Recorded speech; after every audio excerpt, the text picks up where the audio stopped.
The Gospel according to Matthew. Chapter 26. When Jesus finished all these words, he said to his disciples, "You know that in 2 days' time it will be Passover, and the Son of Man will be handed over to be crucified." Then the chief priests and the elders of the people assembled in the palace of the high priest, who was called Caiaphas, and they consulted together to arrest Jesus by treachery and put him to death. But they said, "Not during the festival, that there may not be a riot among the people."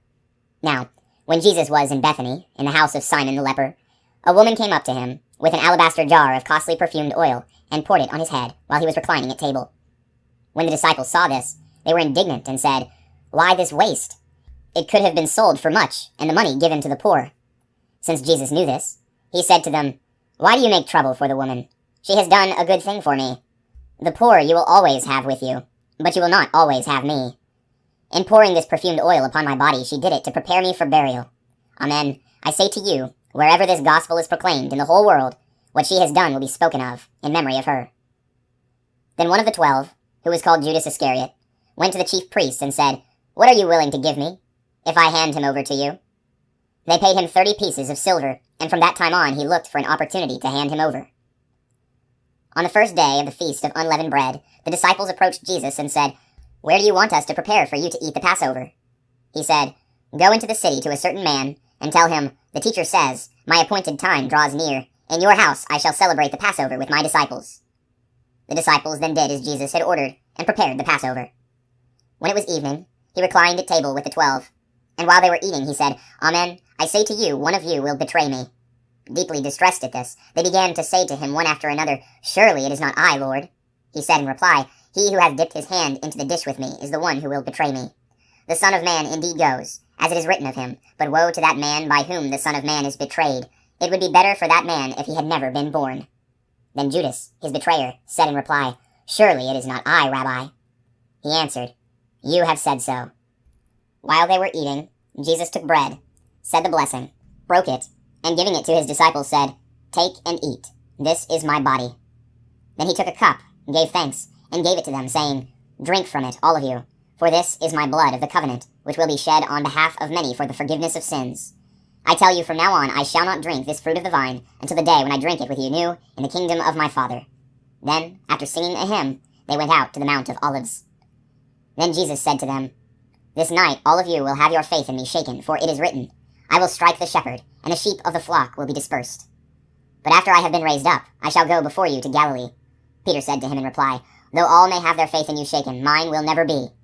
Jesus said to him, "Amen, I say to you, this very night, before the cock crows, you will deny me 3 times. Peter said to him, "Even though I should have to die with you, I will not deny you." And all the disciples spoke likewise. Then Jesus came with them to a place called Gethsemane, and he said to his disciples, "Sit here while I go over there and pray." He took along Peter and the 2 sons of Zebedee, and began to feel sorrow and distress. Then he said to them, "My soul is sorrowful, even to death. Remain here and keep watch with me." He advanced a little and fell prostrate in prayer, saying, "My Father, if it is possible, let this cup pass from me. Yet, not as I will, but as you will." When he returned to his disciples, he found them asleep. He said to Peter, "So you could not keep watch with me for 1 hour? Watch and pray that you may not undergo the test. The spirit is willing, but the flesh is weak." Withdrawing a second time, he prayed again, "My Father, if it is not possible that this cup pass without my drinking it, your will be done." Then he returned once more and found them asleep, for they could not keep their eyes open. He left them, and withdrew again and prayed a 3rd time, saying the same thing again. Then he returned to his disciples, and said to them, "Are you still sleeping and taking your rest? Behold, the hour is at hand when the Son of Man is to be handed over to sinners. Get up, let us go. Look, my betrayer is at hand." While he was speaking, Judas, one of the 12, arrived accompanied by a large crowd, with swords and clubs, who had come from the chief priests and the elders of the people. His betrayer had arranged a sign with them, saying, "The man I shall kiss is the one. Arrest him." Immediately he went over to Jesus and said, "Hail, Rabbi," and he kissed him. Jesus answered him, "Friend, do what you have come for." Then stepping forward, they laid hands on Jesus and arrested him. And behold, one of those who accompanied Jesus put his hand to his sword, drew it, and struck the high priest's servant, cutting off his ear. Then Jesus said to him, "Put your sword back into its sheath, for all who take the sword will perish by the sword. Do you think that I cannot call upon my Father, and he will not provide me, at this moment, with more than 12 legions of angels? But then how would the scriptures be fulfilled which say that it must come to pass in this way?" At that hour, Jesus said to the crowds, "Have you come out, as against a robber, with swords and clubs to seize me? Day after day I sat teaching in the temple area, yet you did not arrest me. But all this has come to pass that the writings of the prophets may be fulfilled." Then all the disciples left him and fled. Those who had arrested Jesus led him away to Caiaphas, the high priest, where the scribes and the elders were assembled. Peter was following him at a distance, as far as the high priest's courtyard, and going inside he sat down with the servants to see the outcome. The chief priests and the entire Sanhedrin kept trying to obtain false testimony against Jesus in order to put him to death, but they found none, though many false witnesses came forward. Finally, 2 came forward who stated, "This man said, 'I can destroy the temple of God and within 3 days rebuild it.'" The high priest rose and addressed him. "Have you no answer? What are these men testifying against you?" But Jesus was silent. Then the high priest said to him, "I order you to tell us under oath before the living God whether you are the Messiah, the Son of God." Jesus said to him in reply, "You have said so, but I tell you, from now on you will see the Son of Man seated at the right hand of the power and coming on the clouds of heaven."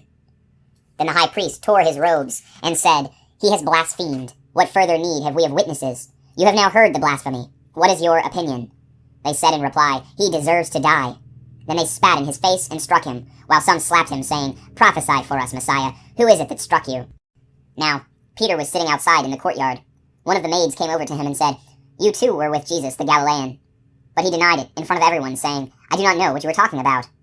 As he went out to the gate, another girl saw him and said to those who were there, "This man was with Jesus the Nazarene." Again he denied it with an oath, "I do not know the man." A little later the bystanders came over and said to Peter, "Surely you too are one of them. Even your speech gives you away." At that he began to curse and to swear, "I do not know the man." And immediately a cock crowed. Then Peter remembered the word that Jesus had spoken, "Before the cock crows you will deny me 3 times." He went out and began to weep bitterly.